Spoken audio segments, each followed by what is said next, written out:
Hello, ladies and gentlemen of YouTube. Welcome back to Mastodon Comics and Music. Today I have another episode of Marvel graphic novel reviews, and I bring you number 12, Dazzler the Movie. It was released in October of 1984, written by Jim Shooter, and drawn by Frank Springer, with a cover by none other than Bill Sienkiewicz, who had done various covers in the Dazzler comic book run. First, I'm going to get to the brunt of it. Frank Springer is a later Golden Age artist, Silver Age artist, and was the original, one of the original artists on the original Dazzler run. And they brought him back to do this graphic novel, and this was late in his career, and it's not. The art is just kind of average. It's nothing awe-inspiring. I think that had Bill Sienkiewicz done the art, because it was early in his career and he was familiar with the character, and I think based on this cover, we may have gotten a slightly better product. But the art was just kind of the normal Marvel House type art. It wasn't bad, but it wasn't necessarily good either. So that for me, that took out of the read. The next thing is the story. This book is very, the way it was written is boring. The plot of it, what should have been intriguing, ended up not being so much intriguing. It just it was okay for just a read, but it's probably not a story that I'm going to return to. Some of the key points are the change in Dazzler's powers, how she how her powers worked, and I believe through reading other reviews, that was a substantial change in the her regular comic run. Not necessarily a good or a bad thing, but she was able to sustain the energy from sound, and which kind of in essence made her more powerful. And they addressed that in a couple of the panels, how once she acquired this, she was essentially stronger, a stronger person, stronger character, more powerful, as opposed to just a random light show. The other elephant in the room with this book is the blatant sexism.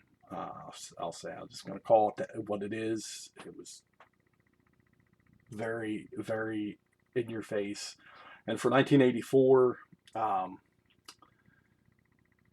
may not have been as noticed. And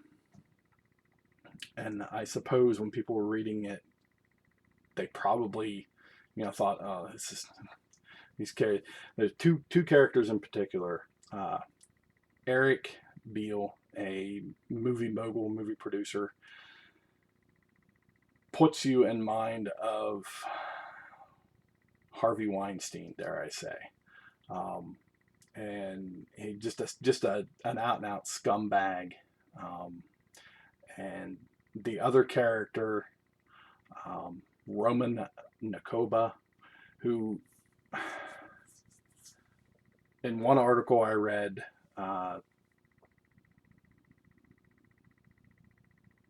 you were led to believe that the way he was written was that you were supposed to um, see the hero qualities, the good guy qualities in him, and I don't necessarily know that that's true. Um, it, I feel as far as that goes with that sexism and the way women were and are still treated in some cases. Um, I think the idea in my mind is that this was supposed to bring attention to it. It most likely fell flat at the time. Um, that may not even been in the case. That may have been a residual effect. But the um, the Eric Beale, the record, the movie executive producer, whatever, was just a blatant scumbag, and from the beginning to when we meet him, clean to the end. And uh, the best take on that whole scenario is that in the end, the last the latter part of the book, you see Dazzler become a stronger person, stronger woman, stronger character, really, and that she's not going to take shit anymore, and that I really applaud, and that's the way it should be. Um, women's empowerment, I should say, was a major play in that latter half of the book. And when this Beale character threatened Dazzler's career, her future career, after making a movie with Roman Nakoba, um, it she signed the contract, but it wasn't it not in the way you think, um, which I thought was hilarious. And she left that scumbag on his knees, wondering what the fuck happened, which was I thought was a very well written ending. Again, this book was not anything to write home about. My end grade, just because of the way it ended and how there was a little bit more character development for her. Even though there's some downsides, I will put links in the description for a couple of articles. The one in particular thinks that this story hurt her character, which I didn't think so. At the end of it all, I think it made her a stronger character. But my grade would be a 5.5. It just wasn't, just because of that character building in the latter half of the book. Otherwise, it just would have been a lower grade for me. The cover art and that character building are the key points for me. It is still worth checking out, as are all of these Marvel graphic novels, because they're oftentimes there's things in them that you find appealing, whether it be covers or story designs or whatever.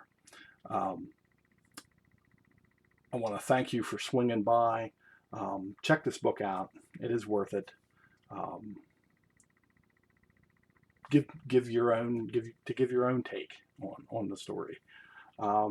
If you have read it, give me your opinions in the comments below. And if you agree with me, if you don't agree with me, put it out there. In the meantime, keep collecting, keep reading, and keep sharing.